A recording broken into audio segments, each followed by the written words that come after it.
33% reservation আমরা কিন্তু ঘোষণা করেছি। আমরা যারা কোনো গভর্নমেন্ট থেকে কোনো স্টল যদি তৈরি হয় 50% মহিলাদের জন্য রাখা হয়েছে।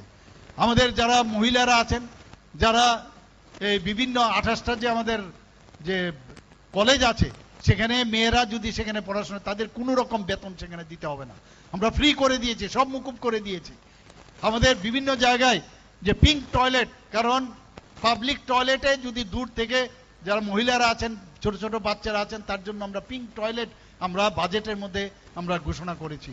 আমরা জনজাতি গোষ্ঠীর, শুধু তাই নয়, জনজাতি গোষ্ঠীর তাদের যে বাদ্যযন্ত্র থেকেই হোক, তাদের যে কৃষ্টি সংস্কৃতি, সেগুলো বাঁচিয়ে রাখার জন্য অলরেডি তাদের কালচার যাতে বাঁচানো যায়, এবার বাজেটেও সেই সংস্থান আমরা রেখেছি। বন্ধুগণ, আমরা একের পর এক আমরা কাজ করে চলছি। আমরা যারা মহিলাদের নামে, যদি পুরুষরা যদি কোনো জায়গায় জমি কিনতে হয়, মহিলাদের নামে যদি সে করে তার ফ্যামিলির মিসেস বা তার মেয়েকে, তাহলে 1% সেখানে তার স্টাম্প ডিউটি দিতে হবে। এতে করে মহিলারা কিন্তু অনেক বেশি আজকে তারা সশক্তিকরণের দিকে যাচ্ছেন।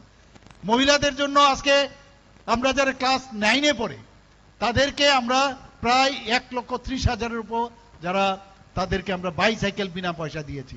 140টা আমরা মহিলাদের দ্বারা অলরেডি 140 জন যারা পাশ করেছেন, ভালো রেজাল্ট করেছেন, তাদেরকে আমরা ট্যাবলেট আমরা এবার দিয়েছি। বন্ধুগণ, এভাবে একের পর এক আমরা কাজ করে যাচ্ছি। বন্ধুগণ, স্কুটি দিয়েছি আমরা, এবার 140 জনকে স্কুটি আমরা দেওয়ার ব্যবস্থা করেছি। তো আমরা চাই যে আগামী দিন যারা বিভ্রান্ত করার চেষ্টা করছেন, তাদের থেকে দূরে থাকবেন।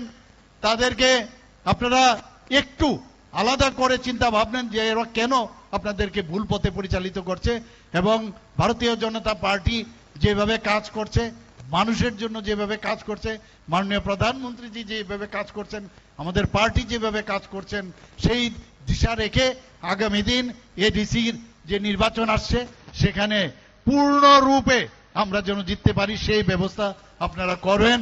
এবং এখানে যারা আজকে জয়েন করেছেন